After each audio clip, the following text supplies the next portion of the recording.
باب نبوت بند ہو گیا ہے، پس خدا بر ما شریعت ختم کر، بر رسول ما رسالت ختم کر۔ ما کان محمد ابا احد من رجالکم ولکن رسول اللہ وخاتم النبیین، واضح غیر مبہم اور حتمی اعلان۔ لیکن اس کے باوجود بھی ایک شخص نے کہا کہ میں نبی ہوں، لوگوں نے اسے بھی مان لیا۔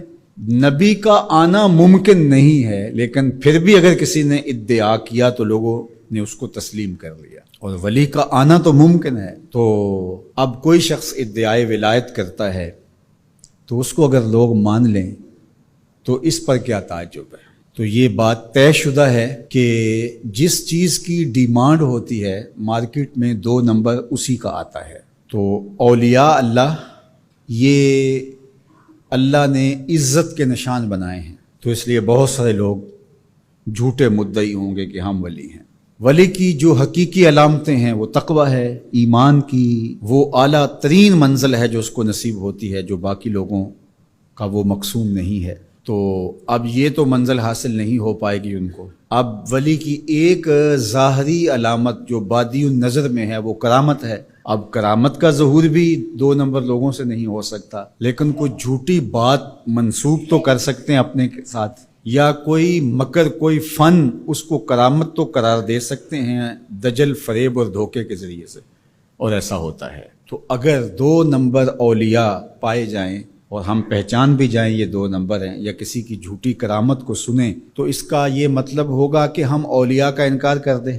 جھوٹے مدعیان نبوت کو ہم پائیں، ان کا انکار کریں، تو کیا اس کا یہ مطلب ہوگا کہ 1 لاکھ کئی ہزار نبیوں کا بھی انکار کر دیں؟ کوئی جھوٹا مدعی نبوت جھوٹے معجزات پھیلا دے اپنے، ان جھوٹے معجزات کا ہم انکار کریں، تو کیا اس بہانے ہم سچے نبیوں کے معجزات کا بھی انکار کر دیں؟ یہ تو دانش مندی ہی نہیں ہے۔ اس طرح 2 نمبر لوگوں کے گھڑے ہوئے کلام کو، گڑی ہوئی باتوں کو، ان کے دجل و فریب کو، ان کی تلبیسات کو، ان کی دسیسہ کاریوں کو، ان کے مکر کو، ان کے متبعین کی گڑی ہوئی چیزوں کو، ان کے حفوات کو ہم کیا کرامت قرار دے دیں؟ ہم کہتے ہیں نہیں، بالکل نہیں ہے۔ تو کیا اس کا یہ مطلب ہے، اس کا یہ مفہوم ہے کہ جو اللہ کے ولی ہیں ان کے حقیقی کرامات کا انکار کر دیا جائے؟ جب علم سطحی ہوگا تو ایسا ہوگا۔ 2 نمبر لوگوں کی حفوات کو آپ ضرور اس کی تردید کریں۔ بزرگوں کی کتابوں کے اندر بعد میں آنے والوں نے کچھ چیزیں مندرج کر دیں۔ جب اللہ کے رسول سے لوگوں نے حدیثیں منسوب کر دیں تو کسی بزرگ کے ساتھ کرامت کیوں نہیں منسوب کی جائے گی؟ یہ ہو سکتا ہے، اس کو آپ الگ کیجئے، فن کے اعتبار سے الگ کیجئے، جس طرح محدثین نے کیا، انہوں نے چھانٹی کی، موضوع اور صحیح کو الگ الگ کیا۔ یہ تو نہیں ہے کہ ایک موضوع حدیث آ گئی تو پورے ذخیرہ حدیث کا انکار کر دیا، ایسا تو نہیں کیا۔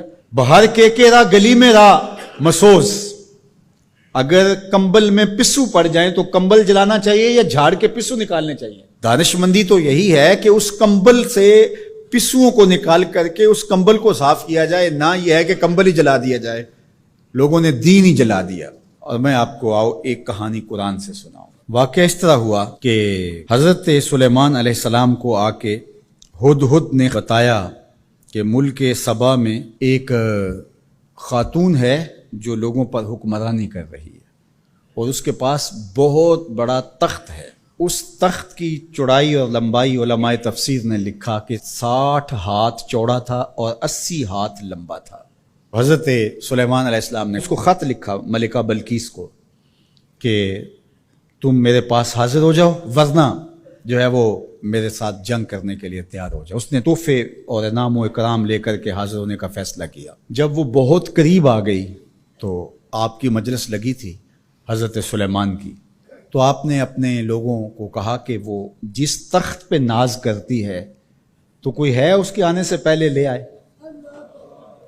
اور وہ بالکل قریب آ چکی تھی۔ تو ایک جن اٹھا، اس نے کہا حضرت یہ خدمت میرے ذمہ لگائیے۔ قال عفریت من الجن، وہ بڑا قوی ہیکل، بڑا طاقتور، بڑی توانائی رکھنے والا، اس نے کہا کہ حضرت یہ ذمہ داری میری رہی، کب تک لے کے آؤ گے؟ کہا مجلس برخاست ہونے سے پہلے لے آؤں گا۔ صبح کو مجلس لگتی تھی، دوپہر کے وقت برخاست ہو جاتی تھی، تو اس نے کہا مطلب میں دوپہر تک لے آؤں گا۔ اللہ اکبر! 1 مہینہ جاتے ہوئے لگتا تھا، 1 مہینہ آتے ہوئے لگتا تھا۔ ڈبیا بھی ہو اور جیب میں ڈال کے لے آنی ہو پھر بھی 2 ماہ چاہیے. اور وہاں پہروں کے اندر مکفل تھا. بڑی بات تھی نا. لیکن حضرت سلیمان نے کہا نہیں مجھے اس سے بھی پہلے چاہیے. تو پھر کیا ہوا؟ قال الذی عندہ علم من الکتاب.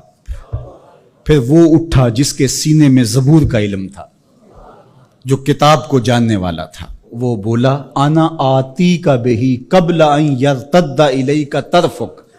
حضرت آپ آنکھ بعد میں جھپکیں گے، تخت پہلے پڑا ہوگا. اور حضرت سلیمان نے ابھی آنکھ نہیں جھپکی تھی، تخت پڑا ہوا تھا. 1 مہینہ جاتے ہوئے لگتا ہے، 1 مہینہ آتے ہوئے لگتا ہے. یار حضرت سلیمان کا امتی آنے واحد میں تخت لے کے قدموں میں حاضر کر دیں، اور یہ قرآن نے کہا ہے، تو شاہ نقش بند بخارے سے قابل میں نہیں آ سکتے. باقی امتوں کے ولی شانوں والے ہیں، لیکن جس طرح حضور نبیوں سے افضل ہیں، حضور کی امت امتوں سے افضل ہے. حضور کی امت کے ولی باقی امتوں کے ولیوں سے افضل ہے من حیث المجموع. حضرت سلیمان کے غلام کی شان ہے کہ آنے واحد میں یہ کرشمہ کر دکھاتے ہیں، اور مقتدی بن کے حضرت سلیمان مسجد اقصی میں جس نبی کے پیچھے کھڑے ہیں، اس امام کی شان کا عالم کیا ہوگا؟ جس کے غلام کی یہ شان ہے، اس کے امام کی شان کا عالم کیا ہوگا؟